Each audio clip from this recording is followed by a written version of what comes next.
Hello and welcome to the Two Robbies podcast, your destination for in-depth discussion and analysis of the Premier League and the Champions League. I'm Robbie Mustoe, he's Robbie Earle, and this is our recap episode of Week 3 in the Premier League season. And here are today's topics. Manchester United beat Liverpool 2-1 for their first points of the season. Manchester City drop their first points of the season, drawing 3-3 with Newcastle United. Leeds shock Chelsea, cruising to a 3-0 victory at Ellen Road. Arsenal continue their scintillating form and go top of the table with a 3-0 victory over Bournemouth. And Tottenham grab the 3 points, but is there still room for improvement? That's what we've got coming up in today's episode. That's right, Mustoe, and because the Premier League is back, so is your chance to win $50,000. Play Premier League Pick'em for free, and you can become the next big winner. Download the NBC Sports Predictor app today, available in the App Store or in the Google Play Store. Well, mate, match week 3 of what's proving to be a dramatic Premier League season so far. We have to start with the big story, the big two. Head-to-head at Old Trafford. Manchester United, 2 defeats in their first 2 games. Liverpool, 2 draws in their first 2 games. Something had to give, and it was Liverpool who gave, I thought, quite a bit, mate, as Manchester United were rampant, I would say, in the first 45 minutes and did enough to see the game out. They did. I mean, it was a spectacular game, you know, and talk about what was absolutely needed by Manchester United. Erik ten Hag, Rob made some big decisions. I think he got the decisions right. I think you'd always have to say that after such a good performance. Harry Maguire on the bench, Cristiano Ronaldo on the bench. And just on those, Rob, I just thought that the back four, and also Tyrell Malacia, left full back, I thought he played really well as well. And I thought there was a difference in 2 parts. Defensively, I thought they were as aggressive to come and press the ball in different areas as I've seen them, from full-backs to centre-backs. Lisandro Martinez had his best game for sure, of course, was really good. Came out a long way, not always, but at the right times to win the ball back. I thought they looked quick and a couple of times they got turned. I thought the back four obviously played very, very well and looked a lot better. But I also thought, Rob, and I'll get your take on it as well, that without Cristiano Ronaldo, and I know there's been United without Ronaldo before with these younger players, but I thought particularly the young front men, Rob, played with a free spirit. Like he's not there. Like, you know, he's a legend. We know there's a pressure to get him the ball, to create for him, and it is all about Ronaldo when he plays. I thought the 3 players, particularly Marcus Rashford, actually enjoyed having the responsibility to run that front line. And the way that the team played behind them is a point I made on our broadcast, Rob. By pressing the ball, by working so hard, by forcing those transitions, then the front players came alive and got a lot more ball. And that, for me, was the main reason why United was so dominant. I couldn't agree more with most of that. I, as I was watching the game, mate, I saw that it was probably the first 5 minutes, the first 3 or 4 challenges went in. And from that aggressive base, from intensity to win the ball back, you say it wasn't a full high press and all over, but there was times when they went together and won the ball and triggered and got good transitions. I thought that led them to a performance, Rob. I thought that energy pumped them into a game. Marcus Rashford looked like he was enjoying his football. He was enjoying taking on Trent and running him in the second half and making things happen. Jadon Sancho looked like he'd grown now. It's an interesting debate, the Ronaldo one, because I agree that they looked freer. They looked a little bit more confident, maybe less inhibited. Is that a slur on them, or is that a slur on Ronaldo? Should they, as top professionals at Manchester United, be able to handle that you've got a guy at the top of the pitch who's a star, a world star, or why should that affect them, Rob? Yeah, it's a good question, Rob. And I don't think it's particularly negative on either one.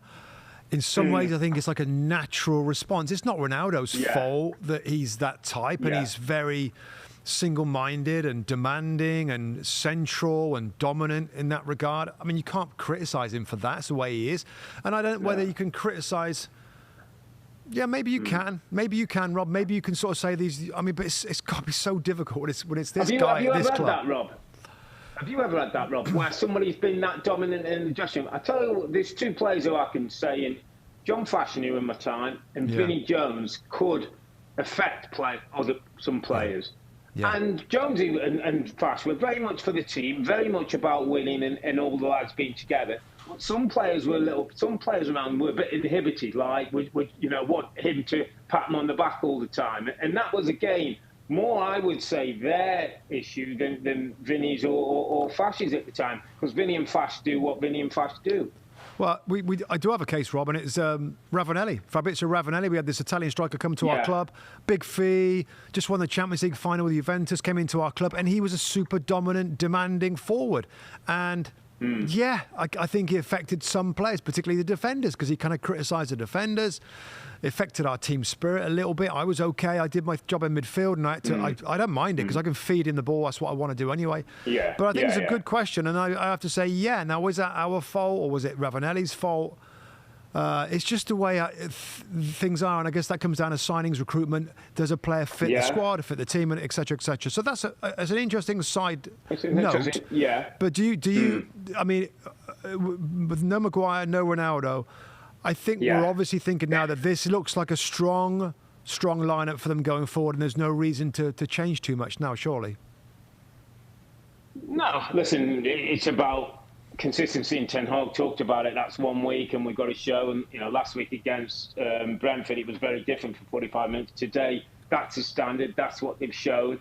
If there is a bit of freeing up of some players, they've got to make the most of that. They've got to make it so the manager doesn't have to go back to the Maguires of the world. Because Maguire was one of those where it was almost like, well, everyone kind of thinks he possibly should be dropped, but he's captain and it's Man United, so it's probably not going to happen. But it has happened, and they've won, and then they've played well, and Varane and Martinez looked pretty good together at times, to be honest. Yeah. You weren't worrying about pace and the balls down the side, so that solves the problem for the manager, because now those two pick themselves, and same with the front three, I think. Elanga, Sancho and Rashford got good pace, Rob. We saw some of the best of them. I thought the Sancho goal was a brilliant little reminder of how much talent this guy's got, and why he was bought for the kind of money he's got, and what we haven't seen so far. And these moments like that in this kid, if he can grow into being a Manchester United player. I think there's another key part to the team, Rob, as well. And Ten Hag talked about it in his interview afterwards with the boys at Sky. Christian Eriksen and Bruno Fernandes, they're a little different. They're a little different to the likes of McTominay and some of the fullbacks or whatever. They've got quality on the ball. And I think the Eriksen alongside McTominay, even though I would have a little bit of a concern about Eriksen's ability without the ball, it was unjust today. I mean, the whole team defended really well. He did absolutely fine. The pitch, actually. And you get the benefit of his passing. I think he made the 1-2. He was involved in the goal. I think the Sancho goal, the first goal. So that is something else that we got to give credit to, Rob. And let's talk about Erik Ten Hag. I thought it was a big day for him, big decisions. Yeah. We had the news story that on the Sunday, cancelled the day off after Brentford game, and he ran the boys the amount that the Brentford boys run further. I think it was like 8.5 miles or something.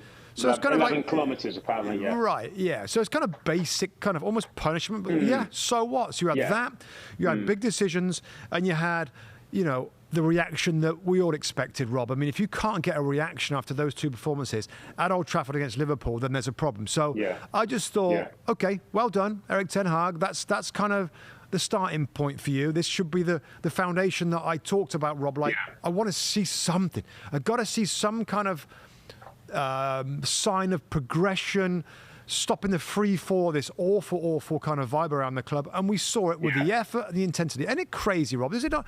It still astounds me that you can always correlate effort, running, flipping stats, sprints, intensity with results. And yet there's nothing complicated about it, is there? No.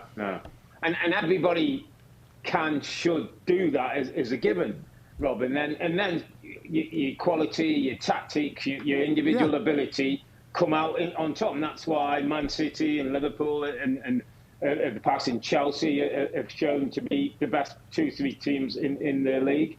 And United haven't. But it was from that base, you're 100% right. It was from a base of getting about the job, putting in the hard yards, forcing transitions, Rob.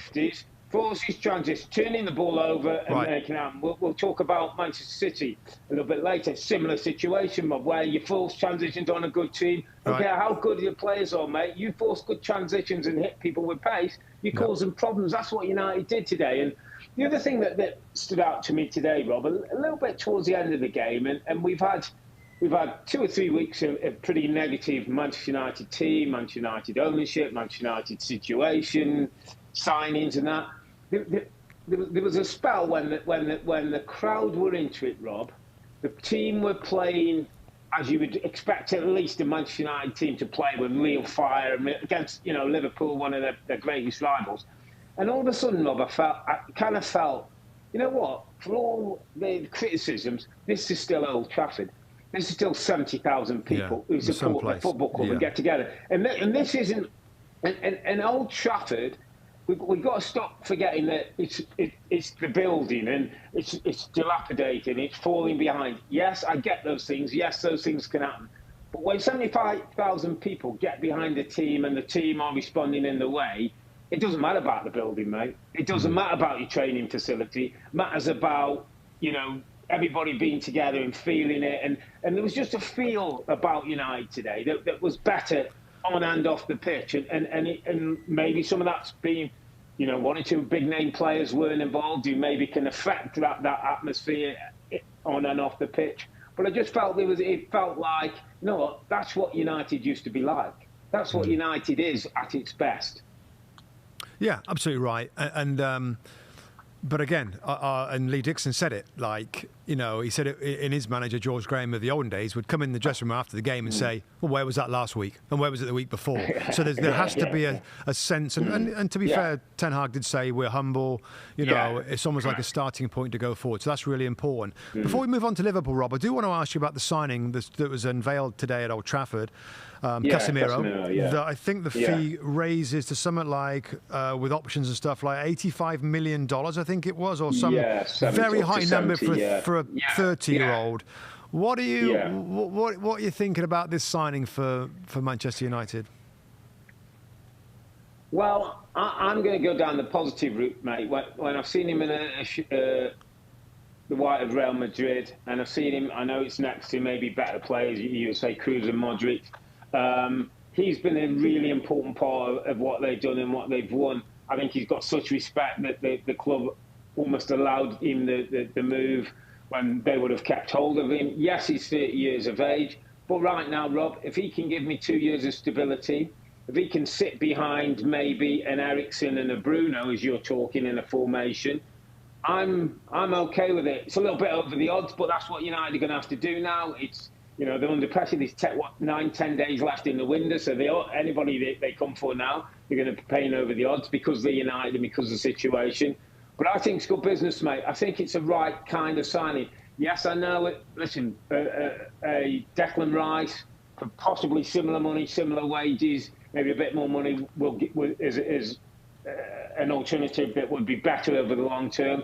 But Manchester United aren't in that position where they can wait for better in the long term. They've got to do some business now, and I'm okay with it, mate, to be honest. Well, yeah, I mean, listen, he's a brilliant player. A brilliant player that's won a ton of trophies. I think he's in terms of defensive interceptions and everything else, brilliant player. Yeah. But I would the Declan Rice comparison is a great one.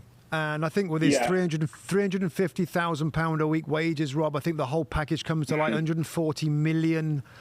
I didn't know if it's pounds or dollars. A big number. And I know that Declan Rice would be a big number. But for me, in my opinion, I go and get Declan Rice then. There's going to be zero resale. And I get your point about the here and now. And for 2 or 3 years, yes, he's a very good player. But in my opinion, if you're building something that's going to take a few years, why spend that money? You ain't going to get anything back, really. Like, wait for one more season maybe, or try and get a Declan Rice a little early. I'm not sure you get him this summer. So I think it's, I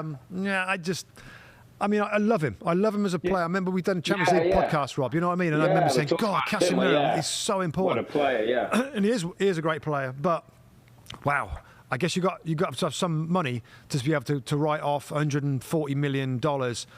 over the period of his contract and get nothing back at the other end. Where Declan Rice, it's a sense of building excitement for the future, and I don't know. That's just my take. There's obviously a plus and a minus to it.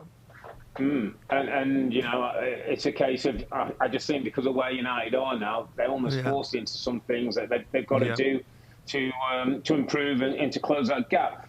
You said let's talk about Liverpool because it's certainly not been the start to season they would have envisaged. You know, games against Fulham, Palace, and a United team that were not flying by any means, and they've come out of those 3 games with 2 points, mate. And today, I thought they were off. They had a little spell where they came back just into the end of the first half. They had a little spell in the second half, but I don't know, mate. They're a little bit off at the moment, Liverpool. And I think Jurgen Klopp senses it as well. Yeah, I think they've been off. Well, obviously the 3 games, Rob. You know, not great today, not great Fulham first game, of course. I think the whole of the 3 games, Crystal Palace, kind of there was good moments and bad moments there. But I think there's something that's not right. And I know they've got a few injuries, and I know that the Klopp sort of says it's a bit of a difficult time. But if you still look at the 11 players, that's a good team. That's a good, strong Liverpool team out there. Firmino came back. You've still got Salah. You've still got Diaz. The midfield is an issue, and the first thing I'm going to throw you. Well, I got to throw you the question of Fabinho. Maybe he hasn't been great, but in a game, then when he knew there was going to be some intensity flying around, a little bit of passion in that the biggest game in English football, really, I was really surprised that he didn't play alongside a Henderson, you know, or even a Milner as well. So, I mean, I didn't get that. Did you? What's all that about, Fabinho? Well, it's a decision, just like Ten Hag's made a couple of decisions and it's gone right. And Klopp, who generally gets those big decisions right, I think would have got this one wrong. I think in turnovers, Rob, Fabinho's brilliant tactically at stopping that ball in. He's a brilliant reader of where the danger might come from into protection. I didn't think the Liverpool midfield gave any kind of protection today to a back four that looked exposed, that Gomez and Van Dijk don't particularly play that well together, I've got to be honest, and Van Dijk's a bit of an issue, Rob, we must mention that, we'll talk. But there was no real protection, there was no real creativity from that midfield, there was no intensity. James Milner, bless him, wanted to, in his head he could see it was all going wrong. He hasn't got that physicality now in his body because of his age, and that's why I think he as you say quite rightly, he was walking around like the angry old man because he wanted more from people around him and it wasn't coming and he couldn't do it himself and he was frustrated and he felt it. But, there was 1 or 2 issues. You know, Salah was really quiet, I thought. I thought Malacia had done a good job on him for many parts of the game. I know he got his goal. Nunez is a miss, Rob, knowing what he can do in that red card. I think you mentioned it on the air, or Tim maybe said, just maybe having the ability to run in behind would have affected that back to a little bit more, maybe created a little bit more space for them. So, a few things for Jurgen Klopp now, and probably over the last few years, I know the injury years, Rob, they had all the injuries with Van Dijk and Gomez and the like, and they were really struggling. But kind of a little test now for Jurgen, isn't it? Because things have gone so well for him and it's been so positive. It's the first sort of recent blip where, you know, few players out, few players, you know, he's got suspension with 1 or 2 others. Mane's left the football club. People are saying, I don't know how big that is and how much he gave. But a few questions to ask, and they go away to Bournemouth at the weekend, I think, next weekend, which is never an easy place to go. I think it's at home. It's at Anfield, Rob. Just look at the. Oh, it's at Anfield. I think it's at home again. Home to Bournemouth. Home to Bournemouth. Yeah. So a chance to get back on track. I mean, is it as simple as? Is it as simple as? They've lost a little bit of intensity, a little bit of the thing that United found for this game, and it seems so simplistic, right? And there's the biggest cliche in football ever is the cliche of you've got to earn the right to play. And kind of translated, it means if you don't win the tackles and if you don't match the pressing and you win your fair share of that stuff, then you can't get anything going forward because you're on the back foot all the time. It's absolutely the case for Manchester United in the positive, of those front players loving the turnovers and making their runs and off, where that would happen with Liverpool, but they didn't force that. So intensity, work rate is something that we've always credited Liverpool, and I just wonder if Klopp might just have to go back to basics a little bit. But let's talk Virgil van Dijk, Rob, because we saw him get done on against Fulham.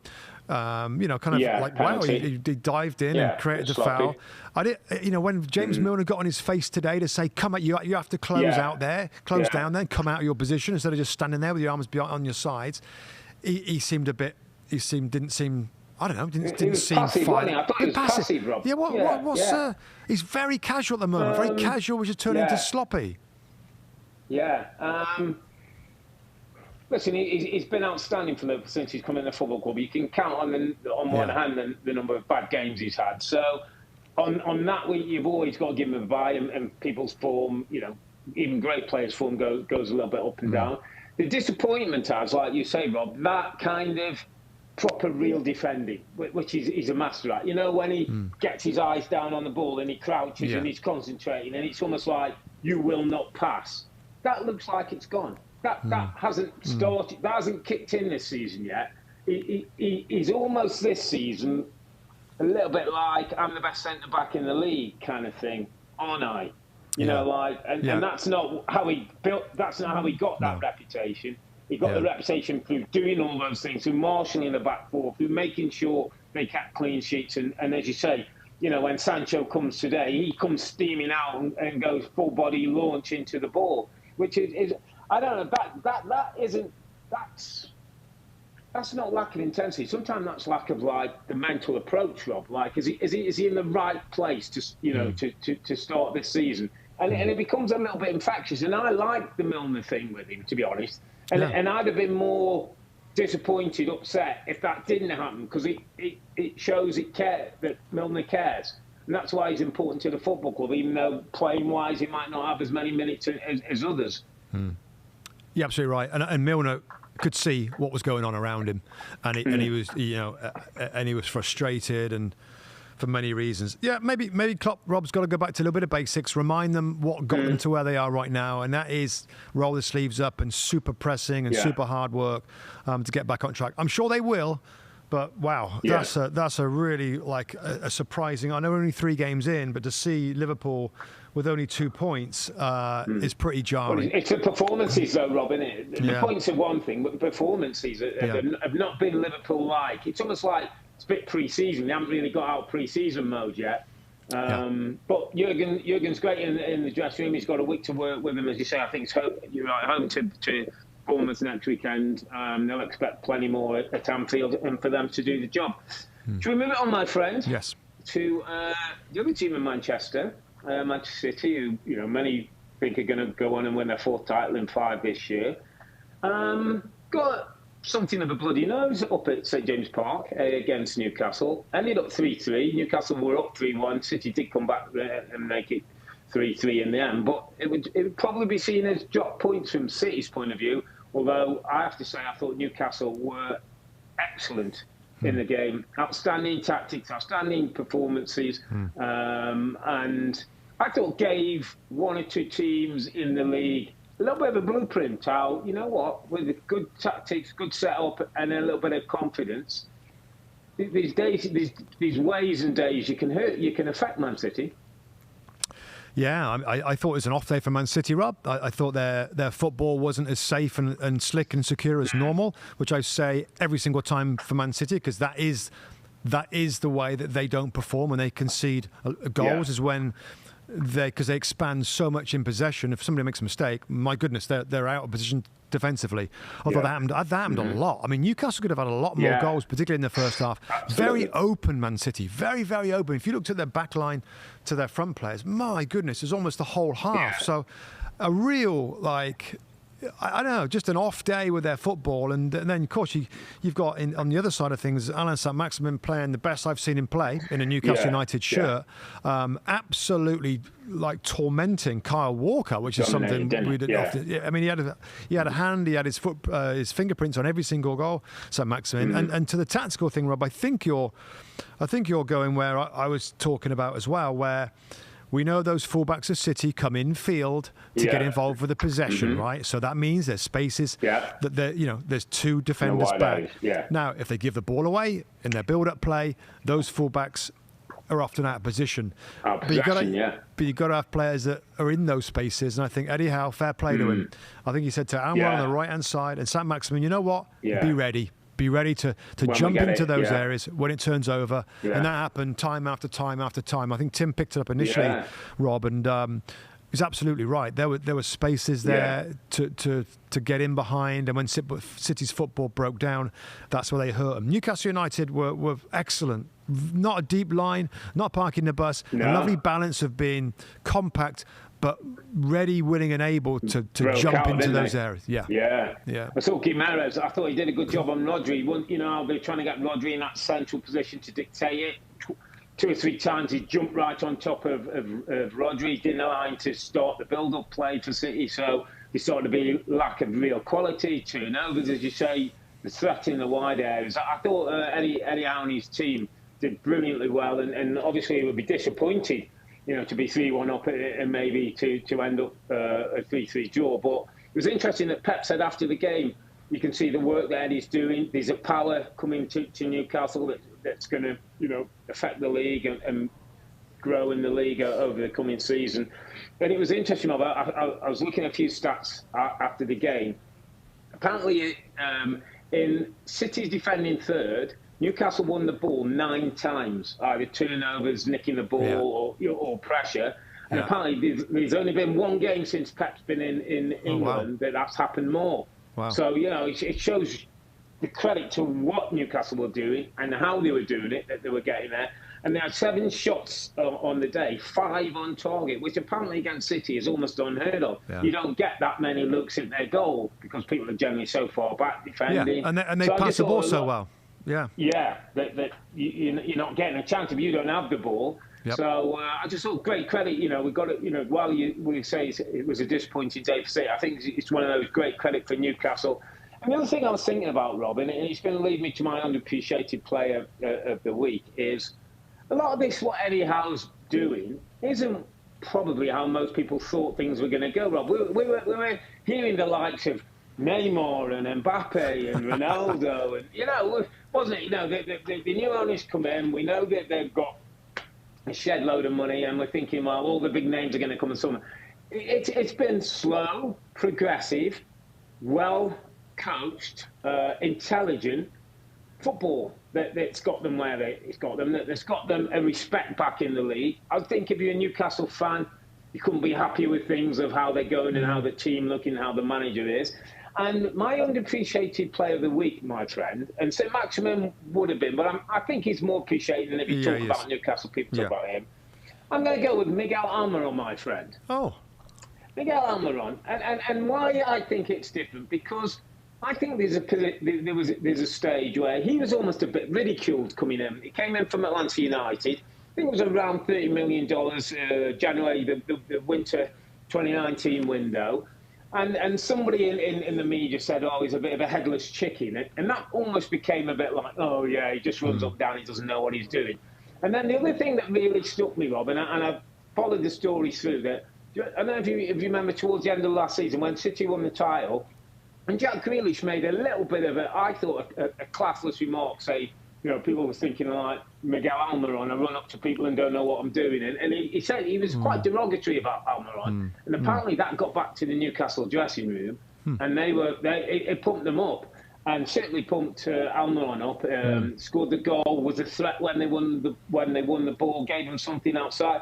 And I think these, for all that the money that people are saying is going to be spent in Newcastle, Miguel Almiron still holds the team a place down in their best 11 and has a really important role to play as maybe a bit of a compliment to Saint-Maximin. Saint-Maximin, we know, is the joker. He can do everything. Almiron's a little bit more consistent. Will work you up and down. You'll know what you'll get. If he adds a bit more goals and assists to his game, it could be an important little balance to this Newcastle team as they look to grow. So I thought for a number of reasons, Miguel Almiron is my underappreciated performer of the week. Very good, mate. Yeah, very good. Well said.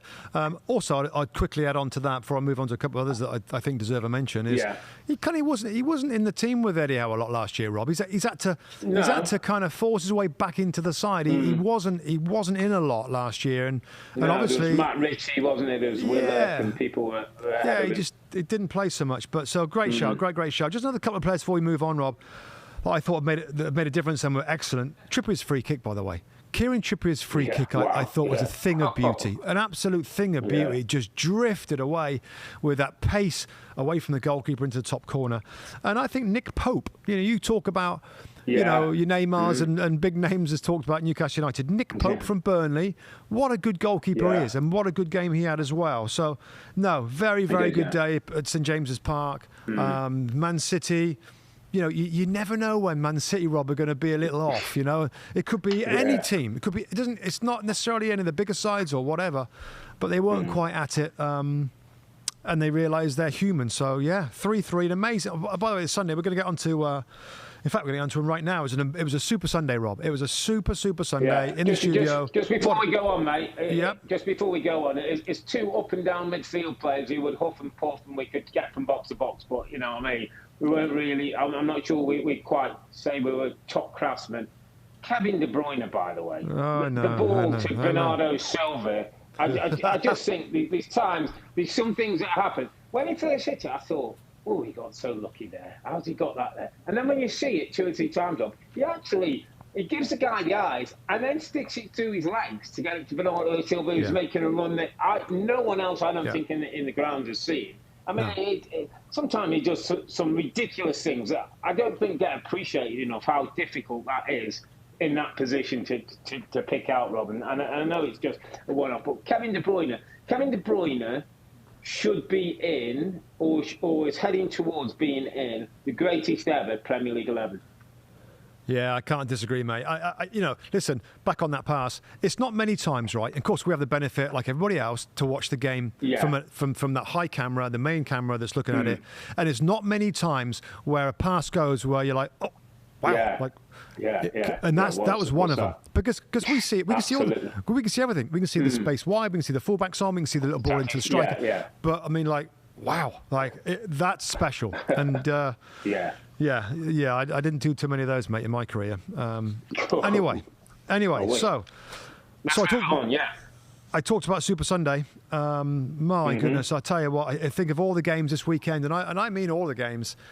I did not enjoy Leeds United. I did not enjoy Leeds United winning this game against Chelsea. A strong Chelsea team, 3-0. My goodness. Talk about... Rebecca asked me, Rob, at the start of the day about Jesse Marsch and what does a Jesse Marsch, an ideal performance team look like? And I kind of said, well, young team, high energy, presses the ball really well, attacks, makes a mistake, gets it back, repeat, and has territory. And I think I said, well, but this is Chelsea and it's going to be hard to do that. My goodness, didn't they do that? I mean, it was a exhibition, a clinic, whatever you want to, of organised team pressing, energy, pace, counterattacks, finishing. I thought it was just absolute picture-perfect performance from Jesse Marsch, who was going crazy on the sideline, Robin.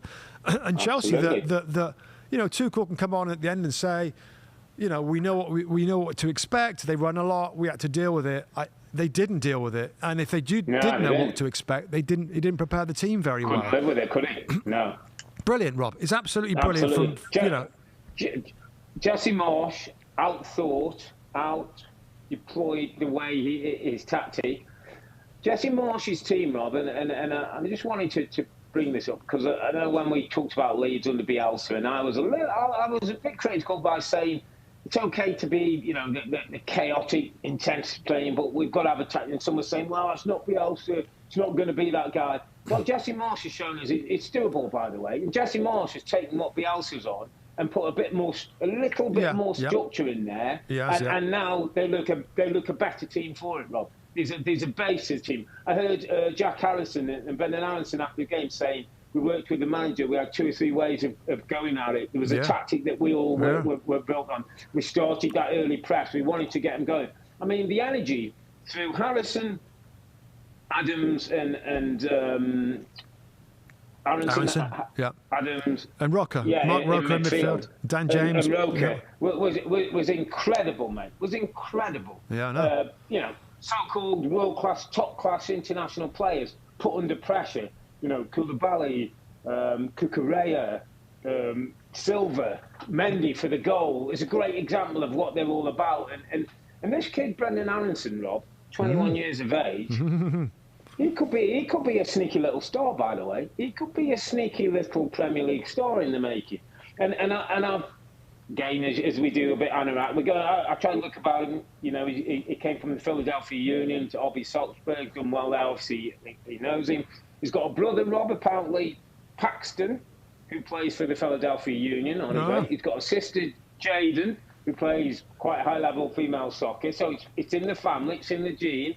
He's obviously at the moment the star at 21 years of age. I thought was outstanding against a Chelsea team stacked with big players. He could be a sneaky little star, Robbie Mustoe. Absolutely right. Couldn't agree more. And when the fee came through, it was like 30 million or something. It's like, wow, that's kind of a big fee. Yeah. I looked at him in pre-season, and there was one particular game. I can't remember the game now, but he made a beautiful through ball, playing in that number 10 position, and the quickness, the sharpness is what's stunning. Yeah, was it Koulibaly that he absolutely roasted, like ran inside? Koulibaly had no answer for him. He did that a few times on different players. I thought he was absolutely outstanding, and I'm not going to go all the way there, Rob, but we know that Christian Pulisic is kind of the golden child for American soccer and what he's done at this point and getting over to a club like Chelsea. Aronson might end up, I'm just saying, like, this is, again, crazy early. He might end up having a better career, Rob. He might end up having a better Premier League career, given his attributes of that unbelievable engine. He can run all day long. Doesn't look like he's sweating. The quickness, the sharpness, the cleverness that he's got. He's 21. He's going to play every week. He's going to come on. Which is important. So he's going to develop his game, whereas Pulisic, we know, is on and off and can't be trusted in the manager's words. Whereas this kid is going to play and he's going to get better and he's going to add a little bit more tactical and nuance to the the legs that he's got and the energy that he's got. Yeah. And, if you're talking about a team that wants to press, perfect. Aronson is a must. It's an absolute must. And also, Rob, by the way, Leeds is... Sorry, mate. You want to finish off the thought? Yeah, no, I was just saying, Leeds as a group, Rob, are growing into a really, really interesting watch now. Absolutely right. I'm looking forward to seeing Leeds every week when because I'm thinking, I'm learning, I'm finding something else about this group that I didn't really know or understand before. And Jesse Marsch has to take a lot of credit for that as well, because that wasn't an easy job, Rob. He had to keep them up. He had to replace Bielsa. He had to hold counsel, the American coach in English football. But I think he's done a great job of kind of being the right kind of personality, showing how much he cares, giving his team lots of confidence and tactical nous, and they're a really interesting team to watch now. I asked him afterwards, Rob. We were lucky enough to get Aronson and Jesse Marsch on a two-way at the end of the studio. Brilliant, amazing. I had so many questions for Jesse Marsch. I just asked him about does he feel more pressure, responsibility this season? Because this season is his team. It's pretty obvious. There's players, I think there's 3 or 4 players that he knows he's worked with before. So it's obvious to everybody, he would have wanted him then. Rasmus Christensen at right fullback, worked with him before at Salzburg. Of course, Aronson. Mark Rocker is from Bayern Munich, so he knows that league. Germany, of course, very, very well. And he kind of batted away the question a little bit and didn't really want to go there. But I think there is more responsibility on him, more pressure. But just before I make one point, the spirit of the team is what I'm excited about, Rob. Like, it's a young group. They got this flipping coach with a ton of energy, different ideas. The Bielsa was a fun watch. This is a fun watch for a slightly different reason. It's super exciting. And one player that we haven't talked about, Rob, and I don't think many people have talked about, and maybe we didn't in the studio enough afterwards, and we gave a ton of credit to Brendan Aronson, absolutely right, because he scored the goal, he closed down Mendy, makes some big mistakes. But my underappreciated performer, given this game and given the performance, is Tyler Adams, another US international, a player that we know goes back with Jesse Marsch, different football clubs, and apparently they've had difficult times and some tough conversations. They had one, I think, when he signed for Leeds United. Talk about a manager having trust in a player to bring him to a club like Leeds United, to replace somebody like Calvin Phillips, who's an absolute legend in Ellen Road, and for him to kind of settle in nicely, very, very effective what he does, Rob, kind of my kind of position, just kind of protects what I used to do and keep it simple with the ball, worked very, very hard and didn't give the ball away hardly at all. Others might have got the headlines in this game, but Tyler Adams' performance wasn't lost on me. And when you sort of finish in the studio, you think, maybe I should have talked a little more about Adams. I felt like maybe we should have done, because it wasn't quite spectacular, but it was very important. So Tyler Adams gets my underappreciated performer. What a game, and what a team this looks for Leeds United. Yeah, it's a great shout, by the way, Tyler Adams, and he's also one of them. Part of his strengths, Rob's going to be that he's not going to hog the headlines. He's going to sit behind and do all the things that need to be done, and people aren't going to necessarily see that because he's not going to be on camera. He's not going to be on the ball as much. So it's a good pick out, especially, obviously somebody who plays in a similar role that you did, and you can see that role. But it's an important role in Leeds team, especially, A, if you're going to have the high press and get bodies, but B, when balls are turning over, Robbie, he's got to be around that back line and, against maybe even more dangerous opposition than Chelsea were at the weekend. He'll have an important role to play. But, fair play to Tyler Adams and to Jesse Marsch, who's brought these players in, and they're all looking like they've got a good role to play in the team. Chelsea, what's going on? Is there cause for concern? Disappointed against Tottenham last Sunday. Maybe a little fortunate to get the draw against Spurs. They played well against Spurs, though, Rob. That's what the slight way for me with Chelsea is. They play well some weeks, and you think, it looks, and then they just go off. They started okay, and had 1 or 2 chances. I thought Sterling was a little bit dangerous early on, most likely, and then it just kind of paled away a little bit for Chelsea. It's a little bit worrying, I would say, for Thomas Tuchel. They've got to do some business, Rob. They've got, 10 more days? They need to get a centre forward in the building pretty quickly. I'm hearing today they're talking about Aubameyang's getting close, that there's a deal being sorted out between the clubs, and then it'll just be for the player to do something. So there's talk that maybe by the weekend he could be in the building, and I just get the sense that that'll be a lift and a bit of a focus for most players in the team. But a little bit worrying for Chelsea when you think, the likes of Spurs and Arsenal looking in good shape and are going to be pushing them. They're going to have to, get themselves together pretty quickly if they want to make sure they're part of that top 4 picture. No, you're right. Sorry, and I misspoke at the beginning there. It was Spurs that got a little fortunate for the 2, and Chelsea did play very well, and those decisions went against them. So that was my bad. I didn't mean that. They did play well in that particular game. One interesting thing I thought in this one, Rob, was Conor Gallagher, and I guess I was pleased to see him start the game, Rob. But Thomas Tuchel played him alongside Jorginho, where I want him to. Second half he changed it and played him as an 8, which I'm like, guy, if you're going to play Conor Gallagher, you've got to play him as an 8 with the ability to get forward and get in the box. That's why he was so good last year for Crystal Palace. So, I watched him one time, he got the ball off the back 4, he tried to hit a long ball, it went out of play. I'm like, that's not really his game. So I was a little frustrated for Gallagher, because I'm sure he is so excited to try and prove to everybody at Chelsea that he can be a man to play in midfield. So that was disappointing. Koulibaly getting sent off, Rob, the experience that he's got, and just a poor player back for the second yellow card, I thought was like, wow. You should know better at that. And the centre forward issue again, isn't it? Sterling and Havertz again were kind of playing very close together. With Mount a little bit in between them, because Gallagher was alongside Jorginho. So he's still kind of finding the right combinations, the right solutions in this Chelsea side. Kante's obviously a big miss, but it's still.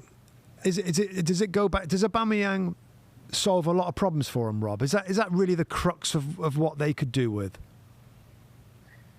I think it makes a big difference, Rob, and the reason I'd say that is as I think of Gabriel Jesus going in at Arsenal, and look at the difference that's made to that team, who have decent players, but they had a Lacazette, they had Aubameyang who was there, who lost interest. But just having a striker who wants to play down the middle, who can bring you something, can hold the ball up, can bring others in, I just think it'll be a weight off the Havertz and the Sterlings who can get back more to their natural game, and then everybody can start enjoying a bit more attacking play. So I do think it will make a big difference. But there's other elements of this team, Rob, that still, you know, if Kante doesn't play, I'm not quite sure he knows what the next best middle two are, or if he's going to play a 2 or a 3. Jorginho's one of them, I think, is a bit divisive. Not sure, you know, some don't think he's quite athletic enough in that role to get around the pitch. So I don't think there's one or two things for Tuchel to sort out with this squad. Yeah, I think there is. I mean, Kovacic is injured as well right now. That's why it's such a It's an opportunity for Conor Gallagher, but no, there's still a work in progress, Rob. And we're only 3 games in yet, but again, you see them in the bottom half of the table. Tons of, you know, a long way to go now, and of course the window. I think that the owners are trying to buy. They're trying to spend some money, and I think they will. There's talk of Aubameyang. I think they will get Wesley Fofana, Rob, from Leicester City. I think that will happen. Eventually, Frankie de Jong, I don't know, but no. Just one little question, Rob. And I saw it on social media a little bit from a couple of people, like Edward Mendy making the mistake. You know, if Kepa made a few mistakes, he was quickly out the side. Is there an argument now or not far away that Kepa should get a run again? I think we're on the not far away, only because that's the way I think that the Premier League football has to be. And if he makes, you know, Kepa was in there, made mistakes, people were critical and were saying that he should go, and eventually Mendy came in to bring the competition. These times he's a little bit sloppy when he plays out the back. We've seen it a couple of times in Premier League. I think we've seen it a couple of times in Champions League where they've got a bit lucky, where he's made a couple of poor decisions. But I think I give him the benefit of the doubt. He's come up with some big saves for the football club while he's there. But I think it's one of them, Rob, where, you know, everybody's got to feel they're under a little bit of pressure, and he, as Chelsea's number 1, should do the same. And if not, Kepa should be maybe given a chance if mistakes, you know, continue to happen. Robbie, let's move it to the league leaders. Wow. Arsenal. 12 months ago, we were saying the team holding up the league. 3 games, no points, no goals. Yeah, well, the Premier League turned into 3 games, plenty goals, and top of the table. I mean, that's the league right there for you. Yeah, I mean, it was good, wasn't it? I mean, they are in a groove right now, and I mean that in so many different ways. Groove. They're tactically very, very grooved. It's kind of complex what they do tactically, but they've got it figured out with the midfield movements. I think you're looking at additions. You know, it's not often where you know your first 11 gets significantly improved in one window and significantly improved. William Saliba back, of course, from loan moves to, I think it was Nice and then Marseille last season, has looked outstanding, scores a beautiful goal, left foot, with style and technique into the top corner. Of course, you look at Alexander Zinchenko, the Ukraine left fullback from Man City, $38 million, not a bad fee that adds some quality, some possession, some winning experience. Smart enough. He's done the move into midfield thing plenty of times under Pep, and of course Gabriel Jesus. You know, it's like they have significantly improved the team. You've got progression from Gabriel Martinelli, who grows from strength to strength and is a little diamond of a quick left-sided player. Bukayo Saka hasn't quite found his best rhythm yet, but that's, you know, Odegaard gets a couple of goals in this game. I mean, everything for Arsenal, Rob, is going very, very nicely, isn't it? It's apparently as well, look, Rob, he's picked the same team for the first three games, which is nice for consistency. There was a lovely moment in the game, and it was around 50-odd second half, and something just came to me as they were playing out the back, and Zinchenko had pushed up. I think Gabriel had come into the sort of left-back position. Xhaka was there, and Odegaard were there. And both Xhaka and Odegaard were kind of pointing to teammates about what was needed to get to play out the back. And they were wanting Martinelli to come in at times, and him and Xhaka were working out the side, or Zinchenko was in, and they told Zinchenko to. And it was just one of the things of it that struck me that I thought, wow, this is a team that's also taking ownership of what the manager wants. It was like everybody was on the same page. Odegaard was telling Xhaka something. Xhaka was telling Martinelli something. Martinelli was telling Zinchenko something. And it was how they were going to work the ball all down this left-hand side of the pitch.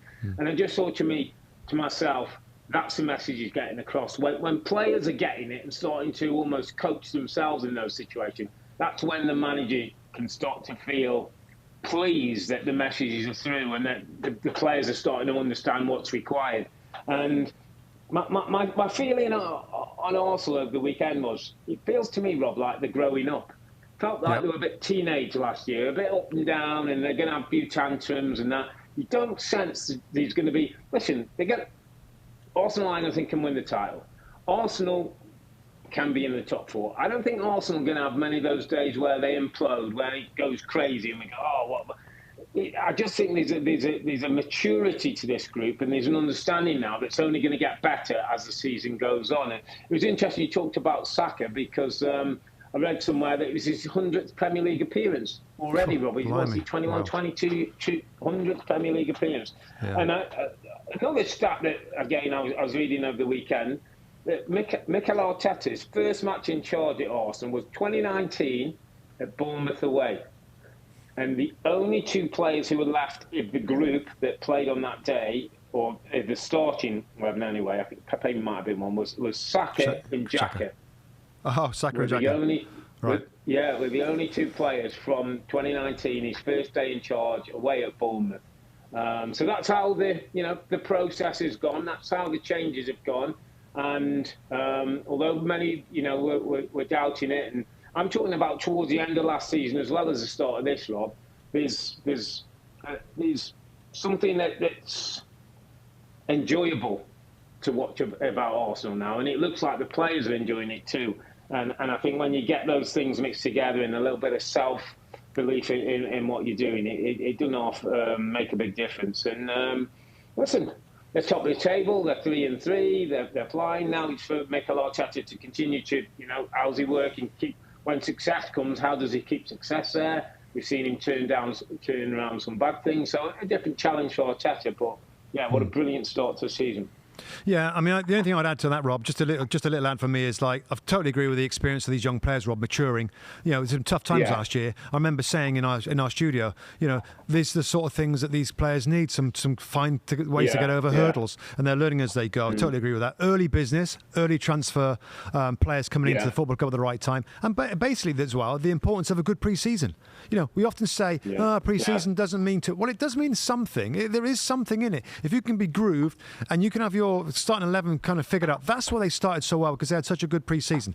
All that being said, and we'll move on right now, Bournemouth was shocking, by the way. I mean, talk about embarrassing first 45 minutes. Scott Parker admitted it afterwards and said that's not acceptable. Yeah. Very, very, I mean, well done Arsenal again for dismantling Bournemouth, but my goodness. If you're a Bournemouth fan, you want to see, lay a glove, like do something. So super comfortable. I think 5 subs came on for Arsenal in the second half. Well done. I just see the subs. Tierney and Katia, Smith Rowe, Tomiyasu. I mean, there's some depth there as well. Yeah. And one other thing I just wanted to say, Rob, Gabriel Jesus, by the way, is a better footballer than we've all given credit for. He's not just a goal scorer, and he is a good goal scorer. His movements, he drifts in and out, him and Martinelli, talented footballer. The ball that drops, that he brings down the air, he runs past the couple, waves the ball in. He's a much better footballer than I think a lot of people have given credit. And we're starting to see that now as he's blossoming in this Arsenal attack. $54 million, absolute bargain. $54 million only for Gabriel Jesus. Okay, let's move it on to Tottenham. And we haven't got to spend a ton of time on this game, Rob. I just thought it was interesting. I think we all know that Spurs now are progressing, strong, organised. We know there's a bit of nastiness in them. But, and it's maybe a little controversial, my kind of take on this, Rob, is that when they're at home against Wolverhampton Wanderers that like the possession, should we be... And they won the game, right? I get that. They won the game. Harry Kane scores again, the winning goal, 1-0. I still, like, the first half was so quiet, so uninspiring. The fans, like a brilliant new stadium that makes so much noise, so quiet. And a little bit of, like, jeers and boos, a little bit, they come off at half-time. And I know what's going on with Antonio Conte. He's such a reactive guy. We keep it solid. We don't give them a sniff. Something will happen. And he's right. It often does happen. But is there going to be times, Rob, where he wasted that 45 minutes and they might get a goal, but the others get a goal and they drop points because of draws? I know that they won comfortably. I think earlier, wasn't it, Southampton? They got 4 goals or whatever. Yeah. I just looked at it, I thought, blimey, like, they've got to be a little bit more proactive and a little bit more expansive in their football, given some of the new players that's come into the club. Or is this the way it's going to be? It's going to be pragmatic, it's going to be strong and structured, and something will happen, and they'll mess up, and we'll find a way to win. Is that okay for the Spurs fans? I tend to think it's the latter, mate, and it'll be okay for the Spurs fans if it becomes winning football. I think if you look at his record and the way he sets his team up, he's got to rely on that defence, mate. He's got to have solid people who he relies. He's got to have system and structure that he relies on. And listen, you can't argue when you've got Son, Kulusevski, Harry Kane and Richarlison as a front four and wide wing backs who can get forward and make things happen in the attacking third. He probably feels there's enough there that can get the job done. I think he's going to stop Spurs being, which Spurs fans hate Spursy. I think he's going to stop cheap goals. He's going to stop, and he's going to, and if it has to be a little bit more pragmatic, mate, then if that's what's going to get me 3 points, so be it. Yeah, I think that's exactly right. And some days, mate, that front three will be on fine. They'll get 3 or 4. And other days, like they did at the weekend, they rely on the Prince. What was it? 250 goals will come. 185 now. I think most for any player in one single club. You've got a man who can win you the games, mate, and maybe that's what he wants. No, I think you're right. I mean, Richarlison was particularly lively when he came on. It's nice to have the option now that he's got from the bench. Perisic's got the start on the left-hand side instead of Sessegnon, which is going to be the way it's going to be, in my opinion. Perisic is just a classy player. So I think that's just the way it's going to be. I think the Spurs fans will will be okay with it. Of course, if you win games, that's great. But I just something that I just thought, we okay with this? I just after watching the first 45 minutes, and the Spurs fans are like, blimey, they didn't create too much. But I guess there's days like that, and Wolves are pretty good at keeping the ball as well. Exactly. Yeah. All right, should we just scoot through, Rob? The results. Other results. There's a couple of storylines, Rob. There's a couple of storylines. Leicester's a big one, isn't it? Leicester won Southampton 2. Let's kick it off there at KP Stadium. Brendan Rodgers. Wesley Fofana was a big story, Robert. Partly it was the phrase, he wasn't in the right frame of mind to start the game or whatever. We know the Chelsea business is going on behind the scenes, and he wants to get out of the club. Is that okay, Rob? Let me interrupt you there. Is that all right, by the way? For a 21-year-old who got plucked out of football and he's been given the opportunity, he's been injured all last year. 35-year-old, mate. And I'll go back to the Harry Kane, where people like you felt it was okay. I understand the Harry Kane's a different situation. He's been in the club and blah blah blah. But it's not okay, Rob. When you've signed a contract and then he signed a new contract, a 5-year deal, like in March. 4 or 5 year deal. Would have got good money. Obviously, there's a clause in there. It's not all right not to play. That's downing tools. That's downing tools on your team when they haven't had a brilliant start. They're under a bit of pressure. You can still be unhappy, Rob, and put your boots on and put in a performance, and then still be unhappy after the 90 minutes. I didn't like it. I didn't like it. I don't think it reflects well on him, personality. No, it winds me up. It winds me up. I mean, he's such a good player, such a lucky situation where he is in his career right now, where he's doing so well. Disrespect to his football club that helped him develop, etc., and his manager, his teammates that kind of need him right now in a period where, they're just trying to get themselves going into this new season. So I don't like that. And where they are on the league table, Rob. I mean, they've had an awful start. They're second bottom. They've had 1 point from 3 games. Yeah. They conceded 8 goals, the highest amount in the Premier League, Rob. So I don't know. Brendan Rodgers has got to find a way to get things back on track. I mean, he's got interest in other players. I think it'll be just glad when the window's done, mate, and there's no more speculation, at least till, because he can get his head down and get concentrated on getting on the training ground, because there's still enough decent players out. There's enough decent players. It just feels like it's in a bit of a mess at the moment. It feels like too much uncertainty going on, Robin, and that's never good around a football club. No, and a lot was made about their lack of signings in the summer window, Rob, and it just shows you how it's just important to freshen up the place a little bit with 2 or 3 new players. But there's issues there because they got a lot of good players, and a lot of the teams are like, Leicester, money problems, like let's go in there and neck a few players, and that's what's going on right now.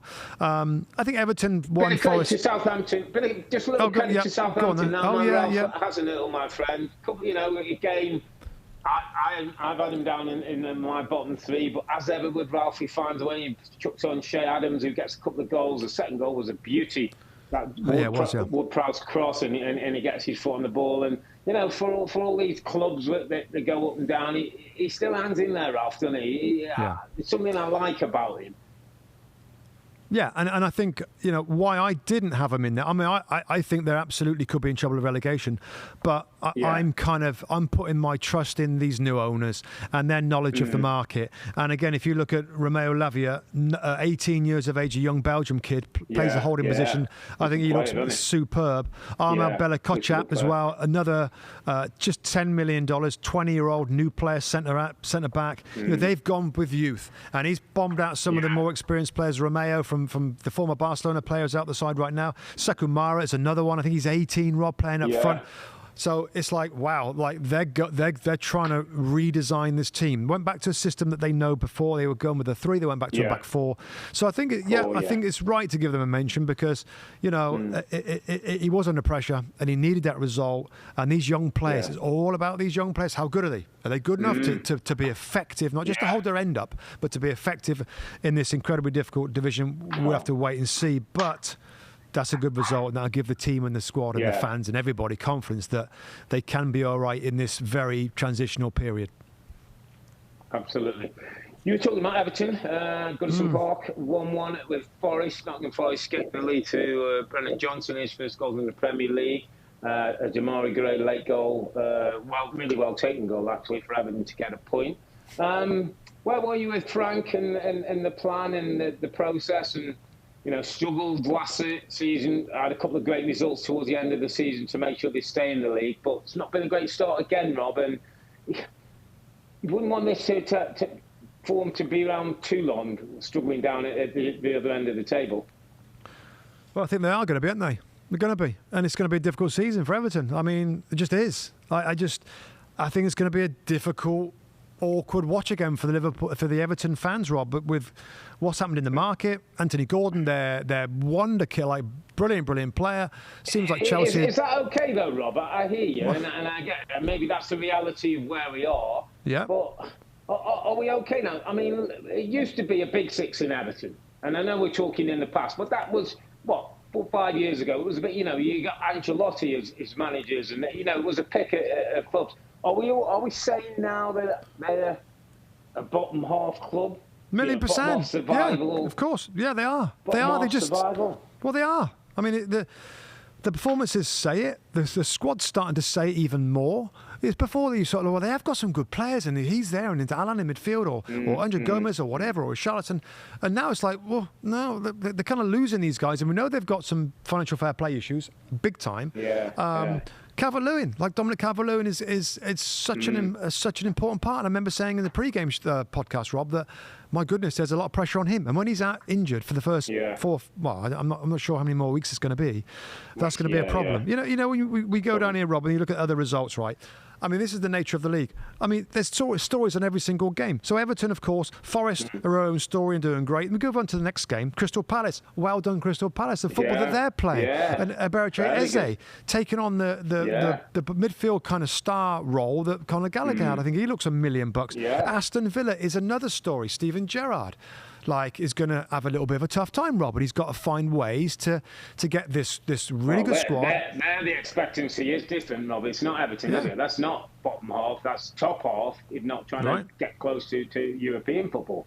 Yeah. So another story brewing there with Steven Gerrard. And I just think that's super interesting. There's been a lot of money spent at this club, so the expectation is really high. Buendia started instead of Philippe Coutinho. There's a lot going on in that particular game. Rolling on to the next one, Fulham 3, Brentford 2. Amazing game of football again. Wow. Our boy Mitrovic scores the late goal, the header. The header. Yeah. So that's another interesting copy of the club. Liverpool one, wasn't it? Mitrovic, he's got that pulling onto the fullback now, hasn't he? And waiting for the ball, coming over and powering it in. Yeah, reminiscent of like Shearer in his day and you know, big Duncan Ferguson, wasn't it? They used to all do all those kind of things. But yeah, great result for Fulham. Great start for Fulham, isn't it? It's a great start for Fulham. Yeah. 5 points. Give themselves a chance, West London derby against the Brentford team who we know can be dangerous, you know, just as Manchester United. But dealt with them and got the points. Team that's been a bit surprisingly poor start, mate, up at London Stadium, West Ham United. Bottom of the table. I know. No wins. I mean, not quite themselves again, a bit like Liverpool. They haven't quite, almost like shaken off pre-season and got down to the real business.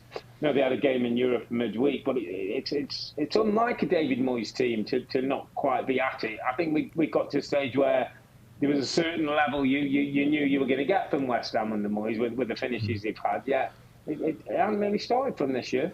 No, and they've gone into the market and got some players that look pretty good. And I know they had a European qualifying game, didn't they? The European Conference League. Thursday, Thursday, I think they've got another one this Thursday. Yeah. So there's a little bit of that, but they've done that before. Yeah, it's a slow start. And Brighton, another one of the big stories so far this season. You know, they're up to 5th place. I know there's only 3 games played, but 7 points, 2 wins and a draw. A brilliant start by Graham Potter's men.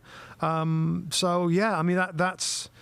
Again, every club, every fixture, there's a story to tell, mate. And we're here to do that. And right from the first game with United against Liverpool down to West Ham Brighton, it's kind of remarkable how many stories and fascinating kind of, I don't know, things to analyse in this incredible Premier League. And it was another super weekend. I thought the Sunday, with the games on Sunday, my goodness, I did not enjoy them. The Newcastle game and then Leeds at home, 2 great clubs in the north of England.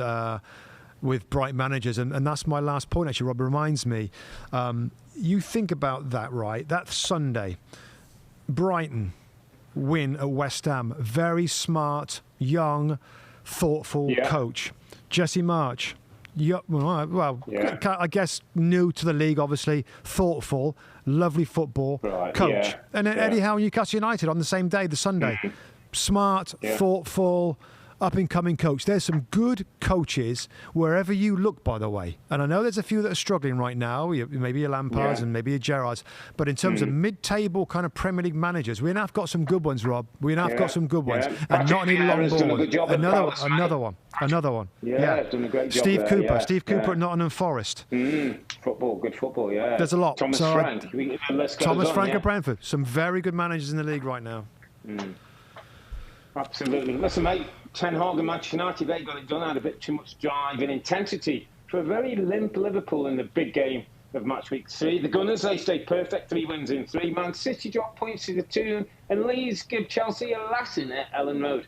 We'll be back on Sunday, that's August the 28th, with a look back at Matchweek 4 and what's proving to be a fascinating Premier League season. But for now, I'm Earle, he's Mustoe, together with the 2 Robbies. Thanks for watching and listening. Be safe, stay healthy. It's a good night from me. And it's good night from him. Good night. Good night.